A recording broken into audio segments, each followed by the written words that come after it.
quiera. Bueno, sí, ya creo que los alumnos que faltan, ya Susana va a ir controlando el ingreso. ¿Quién empieza? ¿Eh? Arrancamos nomás, Dani. Sí, sí, Pinky. ¿Vos empezás? Yo empiezo. La idea de hoy era hablar puntualmente sobre el mecanismo del parto y el alumbramiento y el posalumbramiento. Es decir, hablar del tercer periodo del parto que comienza después del expulsivo y el posalumbramiento, que son las 2 horas posteriores al alumbramiento. Yo voy a salir de la pantalla para presentar el Power porque pareciera que hay algún inconveniente después. Sí. ¿Me escuchan? Sí, sí. Perfecto. Sí, sí. Sí, doctor. Dentro de los fenómenos, el fenómeno pasivo más complejo es el del mecanismo del parto. Se define como mecanismo del parto a todos los a atravesar el canal del parto. Y esto tiene puntualmente 4 tiempos. Una acomodación al estrecho superior, el descenso del encaje, la acomodación al estrecho inferior y la expulsión o el desprendimiento. Si uno tuviera que definir el mecanismo del parto, lo define como movimientos. Entonces, lo primero que plantea es la compresión, el apelotonamiento y el modelaje de la presentación. Si se acuerdan, una de las cosas que ocurrían como un fenómeno pasivo... Doctor, ¿sí? no estábamos viendo su Power. Me parece que no presentó la pantalla. La primero, ¿no? Espera, a ver. ¿Dónde estamos?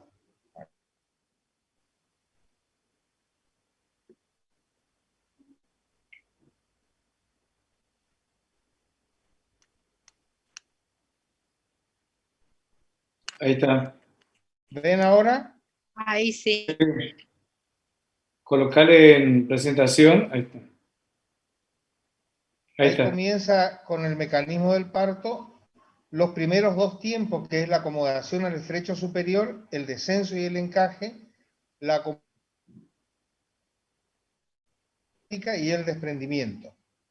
Lo que decíamos era que dentro de la acomodación al estrecho superior, los primeros movimientos tienen que ver con la compresión, el apelotonamiento y el modelaje. Si recordamos el modelaje, era lo primero que pasaba, que era justamente por acción de las contracciones sobre la presentación cefálica, que es el parto que hablamos, donde quedando solamente una carcasa ósea sobre los elementos. Perdón, doctor, tiene unos cortes que no Y que eso yo no lo, interrumpe el audio. y ahí me mataste porque eso yo no lo puedo corregir. Puede que la internet no sea tan estable acá, no me dice nada a mí, ¿eh? Sí, tiene unos cortes. Seguí nomás, Pinky, y vemos. ¿Eh? Seguí nomás, seguí, Pinky, y vemos cómo hasta ahora no es tan El grave. modelaje no es otra cosa que el escurrimiento del líquido cefalorraquídeo que queda la cabeza como una carcasa ósea y todo lo que son los órganos intracraneales, con lo que se produce justamente el modelaje o el cabalgamiento óseo. Decíamos que por debajo de los parietales, con lo que la estructura y los diámetros de la cabeza comienzan a disminuir. También se reemplaza el occipito frontal, que es un diámetro muy grande, por el suboccipito frontal, que vamos a tratar de verlo en los dibujos. Y la orientación, que trata como primer mecanismo de colocar la parte más grande de la cabeza hacia la pelvis izquierda. Acuérdense que el diámetro cefálico sigue siendo mayor al bitemporal. si podemos avanzar un poco, esto sería la pelvis izquierda y la pelvis derecha. Justamente el biparietal, que es el diámetro más grande, trata de ubicarse dentro de la pelvis izquierda, dejando el bitemporal, que es un poco menor, del lado de... Se acomoda utilizando o se orienta utilizando justamente el diámetro izquierdo sobre el diámetro derecho. La cabeza, a su vez, reemplaza este diámetro, que es un diámetro muy grande, y hace la primer flexión para poder entrar a la pelvis superior, reemplazando el occipito frontal, que va del occipital a la frente, por el suboccipito frontal, que desciende justamente porque se produce esto, que no es otra cosa que la flexión. Se reemplaza el occipito frontal, que es este diámetro, por el suboccipito frontal, que es un diámetro. Esto ocurre prácticamente de manera silenciosa y generalmente no tiene que ver el mismo movimiento que hace una presentación que sea pequeña o grande, lo hacen utilizando este tipo de flexión para poder entrar a la pelvis. Entonces, el primer tiempo, que no es otra cosa que el reemplazo del occipito frontal por el suboccipito frontal, que son dos diámetros, realmente uno grande, como es el occipito frontal, por uno más pequeño, que es el suboccipito frontal. Una vez que estamos acomodados dentro de la pelvis, la cabeza utiliza un diámetro que no es el diámetro anatómico, que está muy pegado, está muy por delante, a razón de medio centímetro más, y en ese diámetro, utilizando el occipital hacia el lado izquierdo y el segundo tiempo del mecanismo del parto, que no es otra cosa que lo que se llama el descenso y el encaje. El descenso, cuando ocurre con la sutura sagital equidistante entre el promontorio y el pubis, se llama sinclítica. Cuando lo que desciende primero es el parietal posterior, la sutura sagital mismo por el cual desciende dentro de la pelvis. Baja primero un parietal, que es el posterior, desciende unos centímetros y después baja el parietal anterior. Nosotros, ¿cómo sabemos que está descendiendo? Primero, porque va avanzando dentro de la pelvis. Y segundo, porque va cambiando en la sutura sagital hacia el pubis o hacia el sacro. Todo eso ocurre de manera espontánea, avanzar en los planos de Hosch. Si recuerdan, los planos de Hosch son 4. El primero pasa por el borde superior del pubis, el segundo por el borde inferior del pubis, el tercero por la espina ciática y el cuarto por el coxis no retropulsado. Cuando la presentación está sobre el primer plano, se llama móvil. Cuando la presentación toca el primer plano, se dice insinuada. Cuando la presentación avanza hasta el segundo, se dice fija. Cuando la presentación llega al tercer plano, hablamos de la presentación encajada, y cuando llega al cuarto plano es profundamente encajada. Esos son los puntos de descenso. Tratamos de repetir es esto: móvil, insinuada, fija, encajada o profundamente encajada. Si miramos, volvemos a la primera, que tiene que ver con el primer tiempo, acomodación al estrecho superior, reemplazo del diámetro occipito frontal por el suboccipito frontal, y comienza el descenso. El punto más pequeño que tiene la pelvis es este diámetro anteroposterior, que cuando se coloca por detrás del pubis y se va hacia el promontorio se llama promonto pubiano mínimo, que mide 10,5.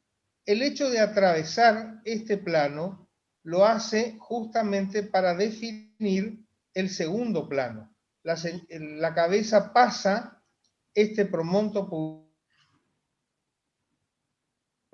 pubiano mínimo que va del retropubis al promontorio, que es el plano más pequeño, y lo hace de manera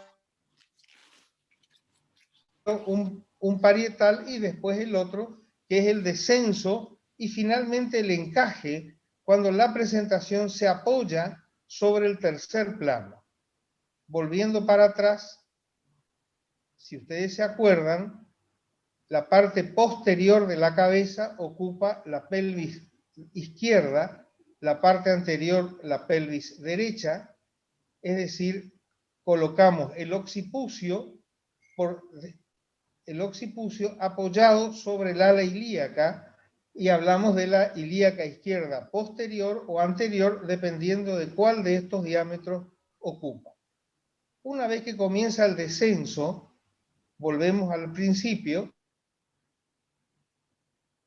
encaje sinclítico cuando ambos parietales bajan al mismo tiempo, asinclitismo normal, descenso del parietal posterior, donde la sutura sagital prácticamente se acerca al pubis. La presentación está encajada cuando el diámetro biparietal y todo la suboccipito bregmática ha pasado ese diámetro tan mínimo. Llegamos al tercer, y en ese momento que está en ese momento la presentación comienza a girar porque es más pronunciado lo posterior. Una vez que llegamos al estrecho, y para girar hace lo que se llama la rotación intrapélvica, reemplaza un diámetro muy grande, relativamente grande, que es el suboccipito frontal, por el suboccipito bregmático. Es decir, la cabeza se vuelve a flexionar para apoyar el occipital debajo del pubis. Es decir, apoya el occipital debajo del pubis y comienza en el último tiempo el desprendimiento o la deflexión de la cabeza. Se dice, y los españoles, porque lo hace en el momento que eleva la cabeza para producir su agresión, que es el cornaje. Ese cornaje, porque justamente cuando, como por última vez, el suboccipito frontal por el suboccipito, energía contenida que la despliega totalmente cuando llega al cuarto plano. El desprendimiento, si lo repasamos, es extensión y deflexión, distensión del plano músculo aponeurótico y el reemplazo del subcoxis subpubiano por el subsacro subpubiano, que es un diámetro mucho mayor y que se consigue con la deflexión del coxis. Una vez que la cabeza sale, comienza justamente, y si miramos acá tenemos, el bregma está por entrar al primer plano, para eso se apoya sobre el segundo, y esto es lo que hablamos insinuada. Una vez que baja, llega hasta el tercer plano, donde vuelve a rotar, hace su rotación intrapélvica, se desprende y sale. Ustedes tienen este dibujo en el campus, donde ocurre la orientación al primer plano, el descenso, una vez que pasa el segundo, llega al tercer plano, donde hace la rotación intrapélvica, gira El hecho de girar hace que apoye el occipital debajo del pubis y se desprende. Una vez que se desprendió, ahora vuelve a rotar hacia la pélvica para que el hombro anterior se apoye en el hombro posterior. El vía acromial, que es el diámetro de los hombros, o el vitrocanterio, no ejercen ningún inconveniente. Una vez que tenemos, hay que acordarse de esto que son las características de las contracciones que son totalmente involuntarias, pero son dolorosas. El hecho de ser dolorosas tiene que ver con la hipoxia de las células miometrales, tiene que ver con la compresión de los ganglios nerviosos, con la distensión del cuello durante la dilatación y si uno repasa en la dilatación y el descenso, está influido, dice, por la variedad de posiciones, es decir, no es lo mismo estar a la izquierda que a la derecha. El grado de flexión, porque esas dos flexiones que hablamos,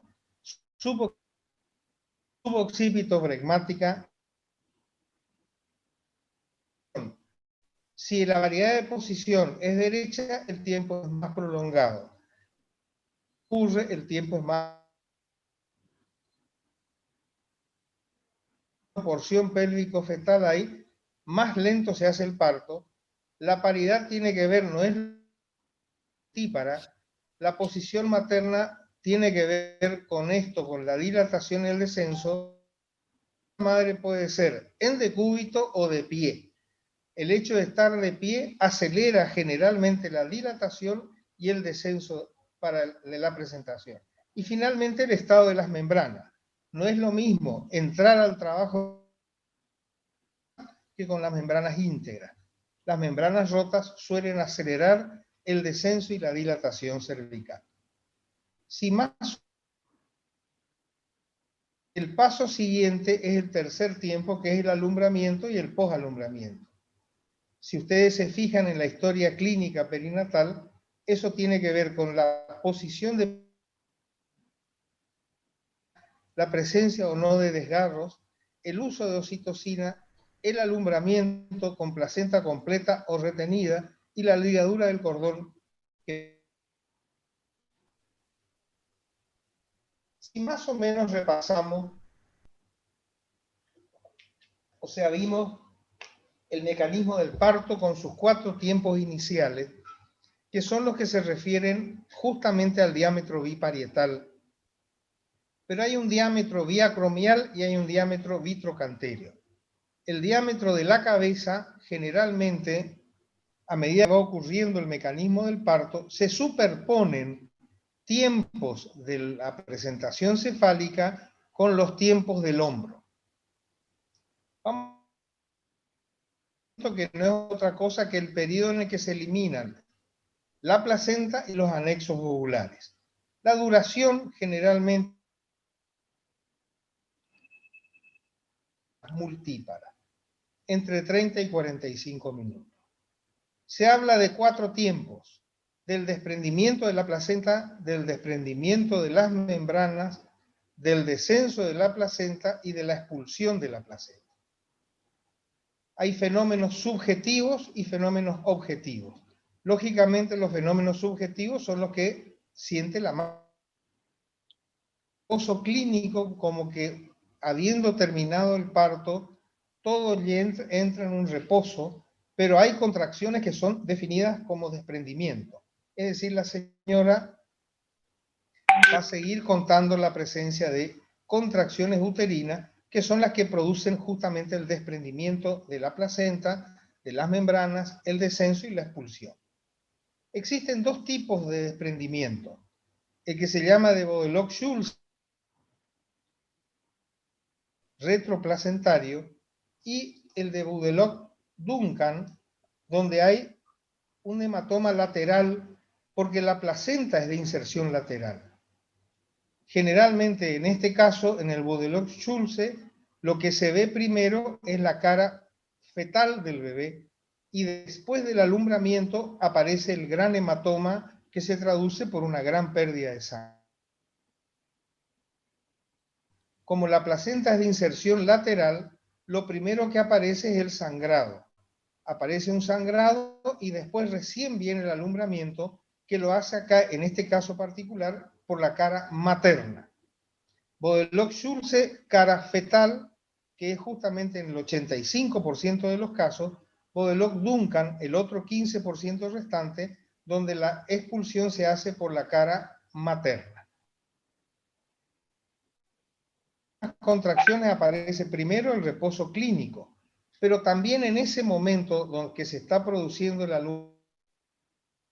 transfusión de sangre al recién nacido, y eso es justamente por lo cual se demora la ligadura hasta un tiempo determinado, entre 1 y 3 minutos, o la desaparición del pulso del cordón umbilical. Después viene el desprendimiento de la placenta, y hay que tener cuidado porque ese es el momento de recordar de que el alumbramiento y el posalumbramiento constituyen los tiempos más críticos del parto, porque las grandes muertes maternas en número se traducen justamente en ese tiempo.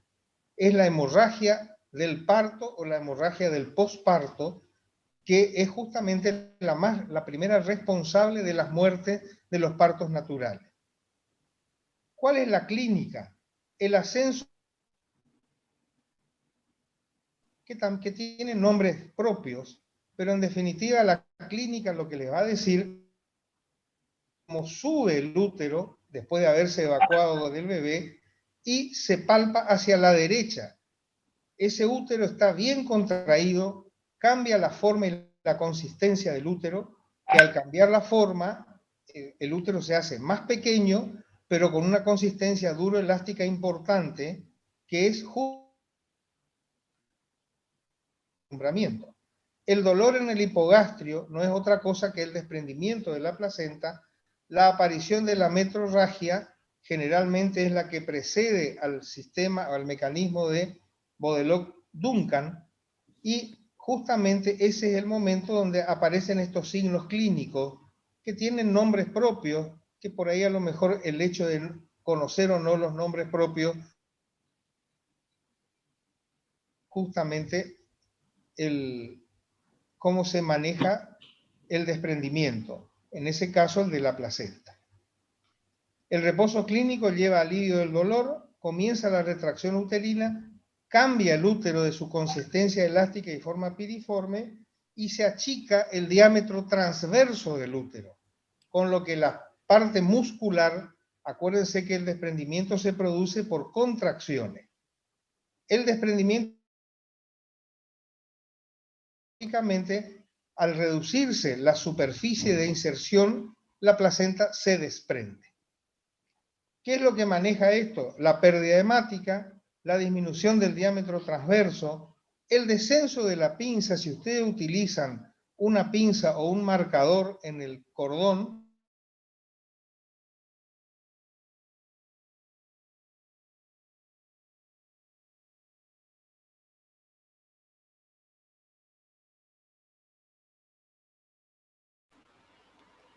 Doctor, se le fue la voz del todo.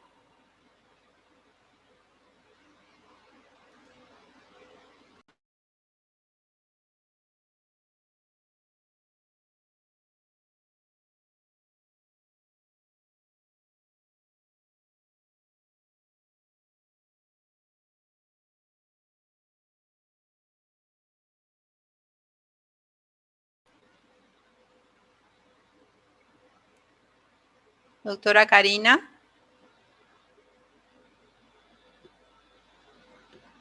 Doctora Karina. Sí, Susi.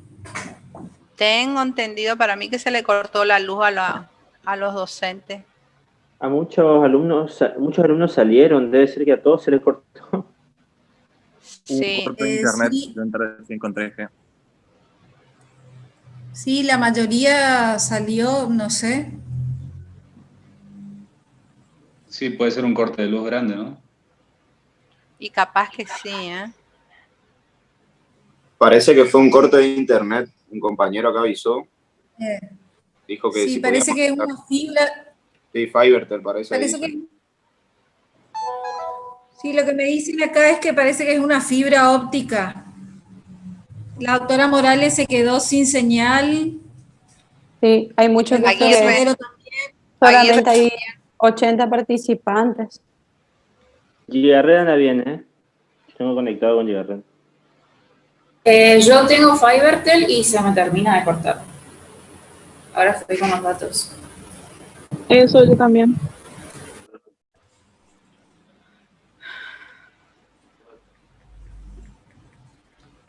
Alguna gente parece que está entrando de vuelta.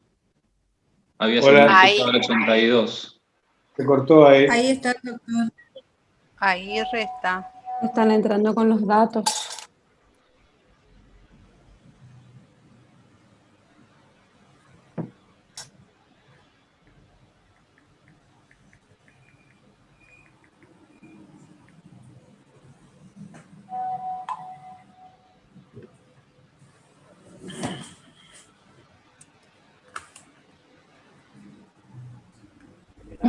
Ahí están escribiendo los alumnos que están entrando, algunos con los datos. Bien. Quiero avisarle.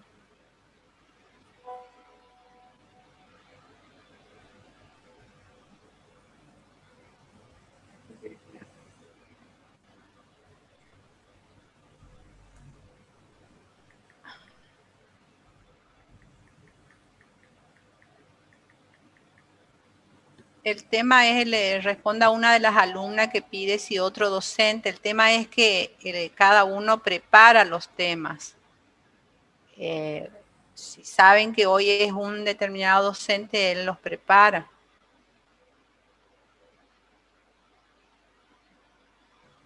El tema también, Susi, que la mayoría de los alumnos no están. Sí. Ahí le estoy preguntando a la doctora Morales, esperen un cachito, por favor, a ver qué hacemos. Sí. Igualmente, si hay posibilidad de que el profesor continúe la clase y queda grabada, como siempre quedan grabadas, luego las personas que no se hayan podido conectar, los alumnos, lo podrían ver por YouTube. Ay, eso sería genial, pero no aparece que esté siendo grabada. No sé si alguien lo está haciendo. Desde la cátedra no se está grabando, no sé si alguno de los alumnos están grabando la clase. Por lo menos el Zoom no aparece el signo que dice grabándose.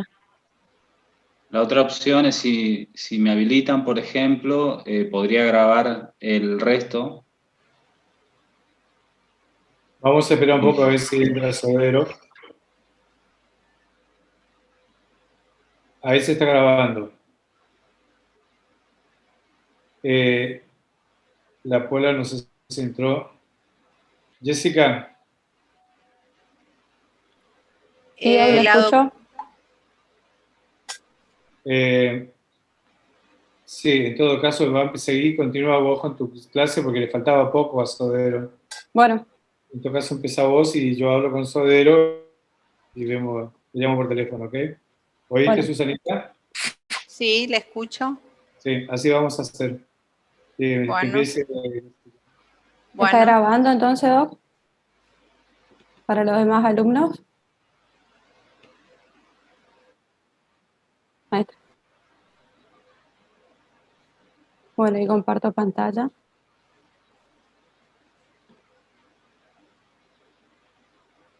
¿Se ve? Sí, doctora, se ve. Bueno, buen día a todos. Yo soy la doctora Esquivel. Jessica, JTP, de la comisión número 7. Ahora vamos a hablar un poco sobre la fisiología y la clínica del puerperio y la lactancia.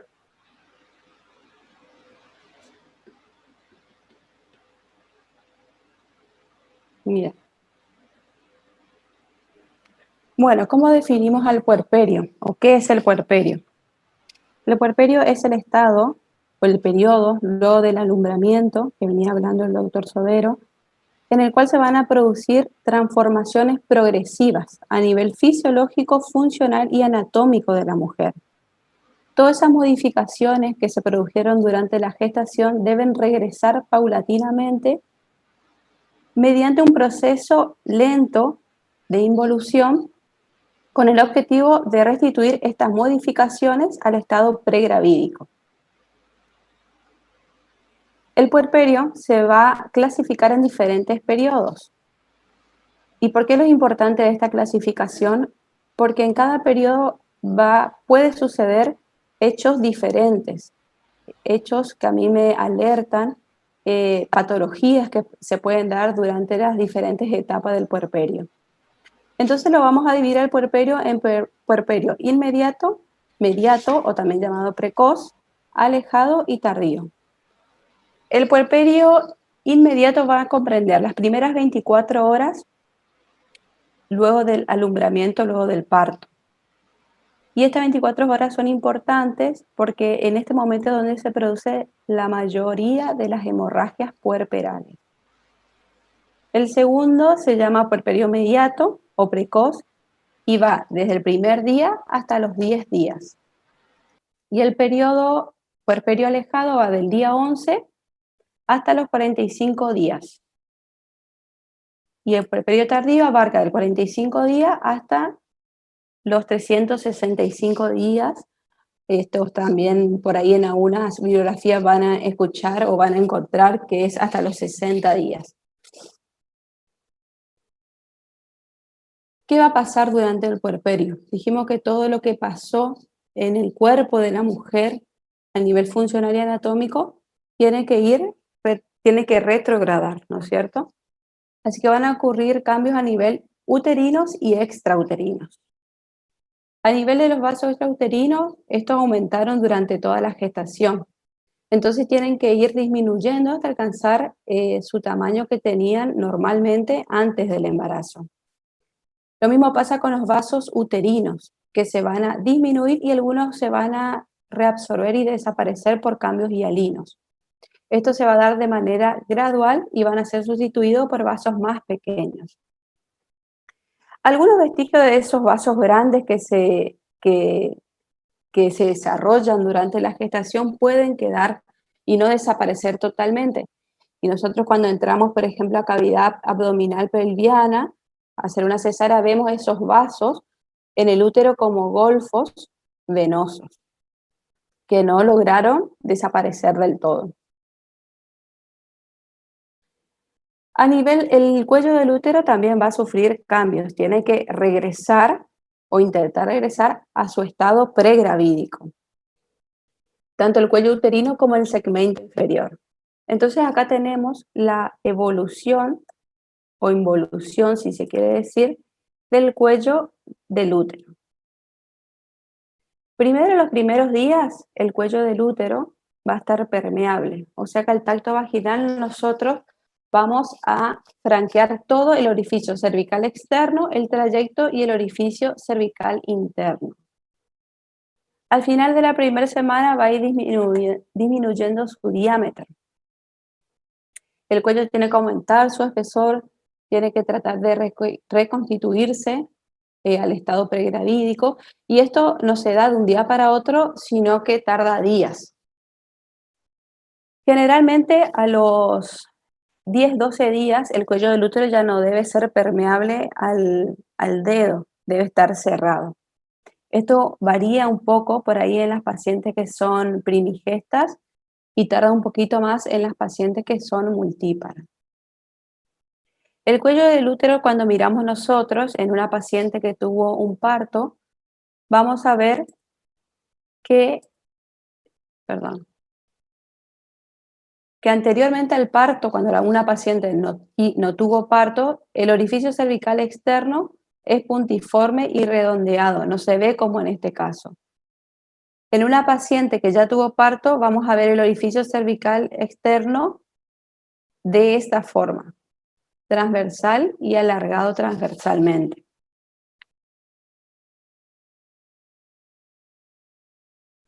El segmento inferior se tiene que contraer y retraer y se convierte nuevamente en el istmo que habíamos visto en clases anteriores. El cuerpo uterino, propiamente dicho, el útero, va a disminuir luego de su tamaño, luego del alumbramiento. Aproximadamente el fondo del útero se va a ubicar a nivel umbilical luego del parto. ¿Está? Y de ahí va disminuyendo aproximadamente 2 centímetros por día, si nosotros lo palpamos al útero por vía abdominal, va a ir involucionando 2 centímetros por día.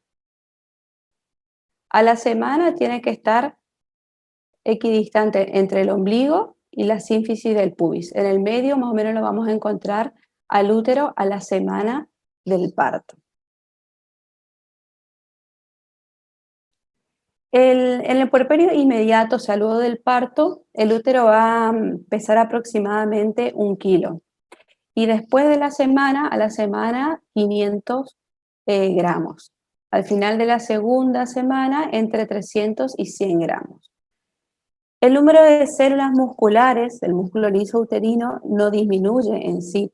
Lo que disminuye es su tamaño. Acuérdense que durante el embarazo hay un aumento en su tamaño y no en el número, en realidad, de las células del músculo liso.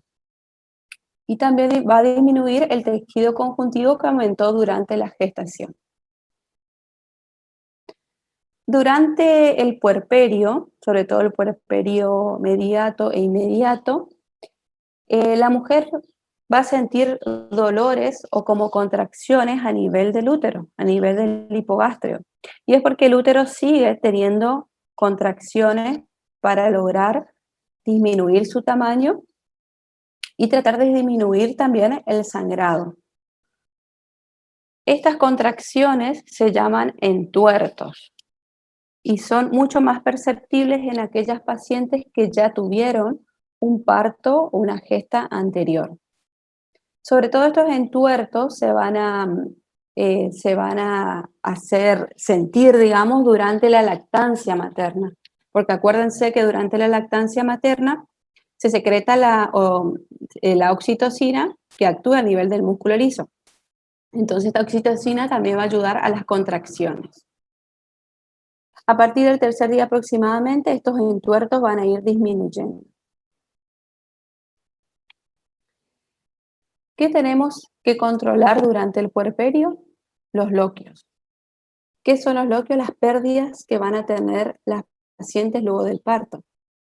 Es el desprendimiento del tejido decidual que origina una secreción vaginal en cantidad variable.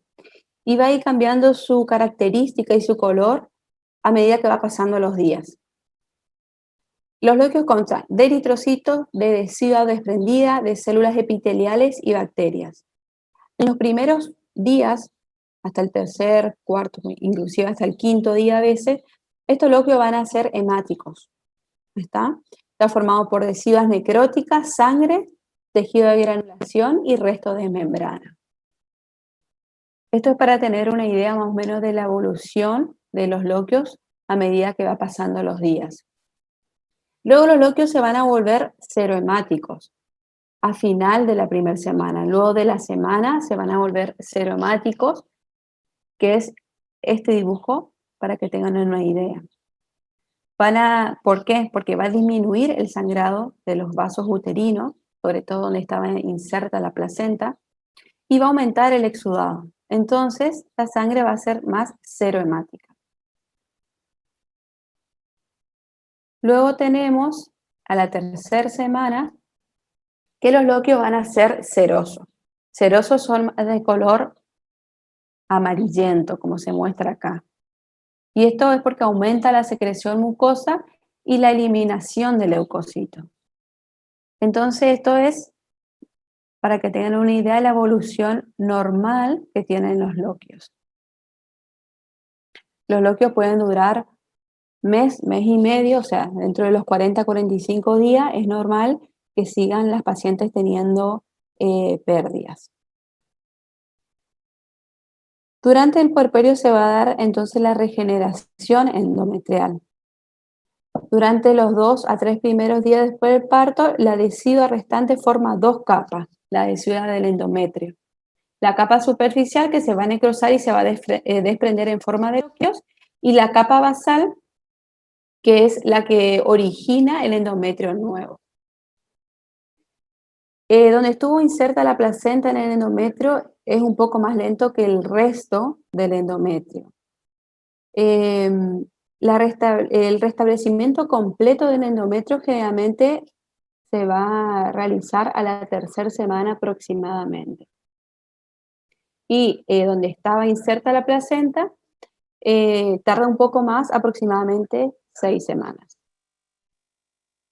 También vamos a ver cambios extrauterinos. ¿Qué pasa con la vagina?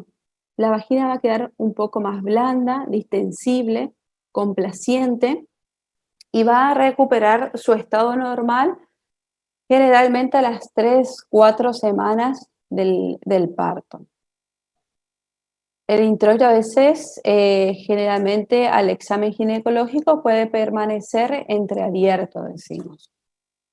Esto es importante, también decirle a la paciente que hay diferentes ejercicios para fortalecer los músculos perineales y de la vagina. Las vías urinarias. La vejiga va a tener mayor capacidad, pero va a ser en el puerperio relativamente insensible a la presión intravesical. Lo que pasó durante la gestación, la dilatación de la pelvis renal y los uréteres van a empezar a remitir ese estado. Va a haber un alto filtrado glomerular en las primeras semanas del puerperio. La paciente va a tener una diuresis más aumentada, también porque la paciente durante la gestación tuvo retenciones de líquido a nivel de miembros inferiores sobre todo, entonces eso durante el puerperio se va a ir reabsorbiendo y la paciente va a eliminar por su diuresis.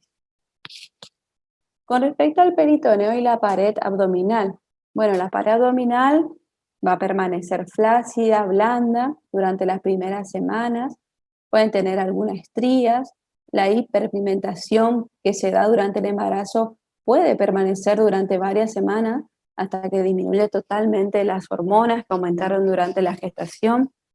Hay que comentarle y hablarle a la paciente que esto es algo paulatino, que no se da de una semana a otra y que a veces tarda inclusive meses en volver a su estado pregestacional o casi a su estado, digamos, pregestacional.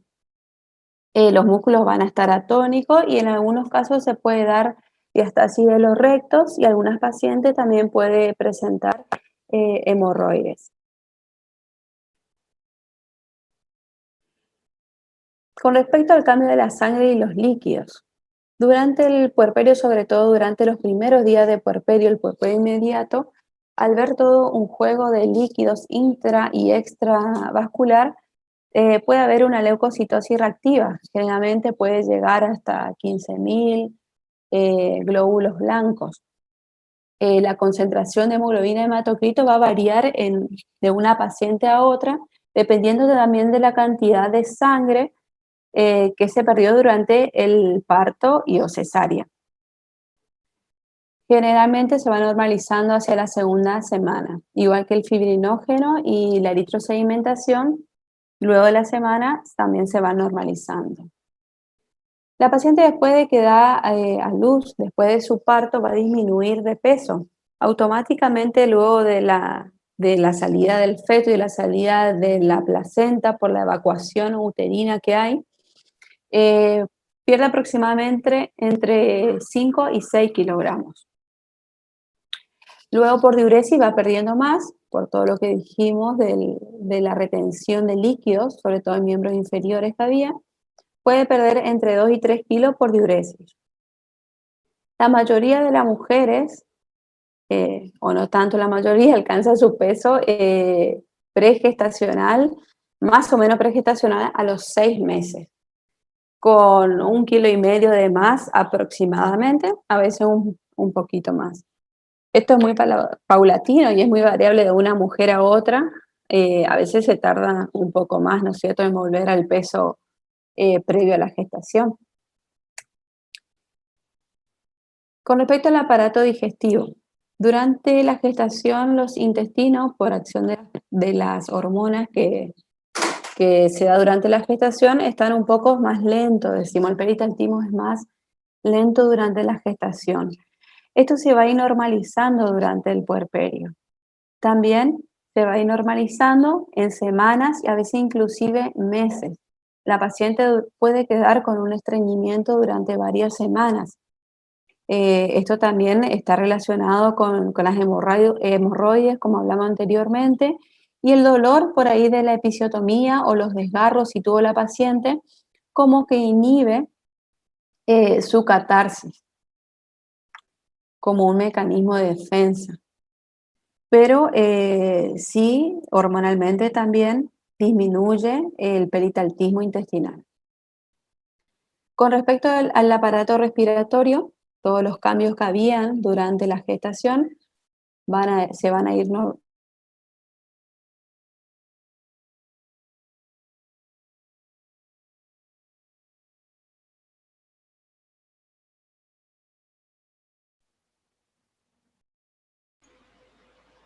Doctora, quedó sin voz. No se te escucha, Jessy.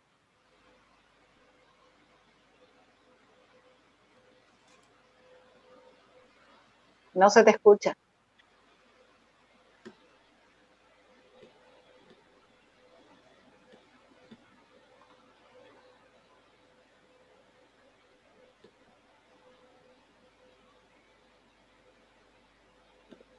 Jessica.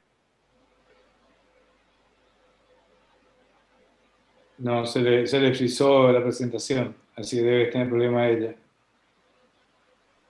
Y el cursor se mueve muy mal.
No se te escucha, Jessica.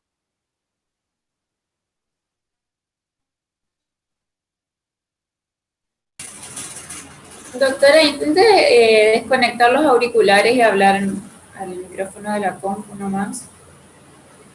Ahí hablé con la doctora Esquivel, se le colgó completamente internet, no tiene internet en estos momentos, así que va a tratar de ver si puede conectarse de otra manera o si no, vamos a esperar unos minutos. Con respecto a la charla del doctor Sodero, ahí está. Jessica, ¿estás?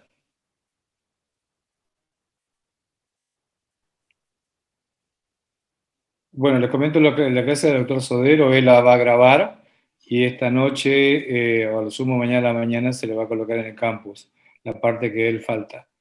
Así que vamos a tratar de ver si terminamos la clase de la doctora Esquivel. Y si no, tenemos 84 más o menos en el aula. Vamos a tener que hacer lo mismo con la doctora. Hay muchos lugares donde no hay internet.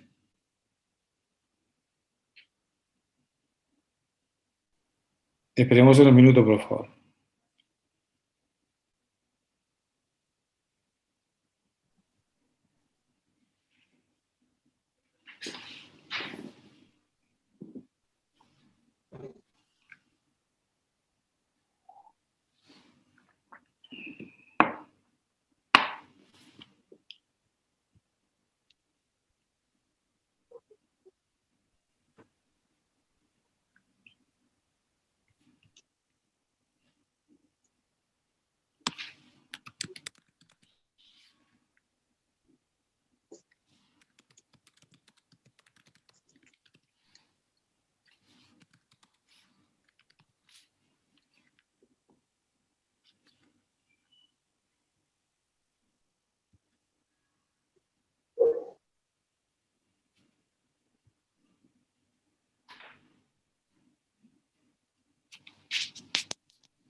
Bueno, escúchenme, ese es un problema inesperado y parece que en varios lugares están afectados. La doctora Girona no puede ingresar todavía.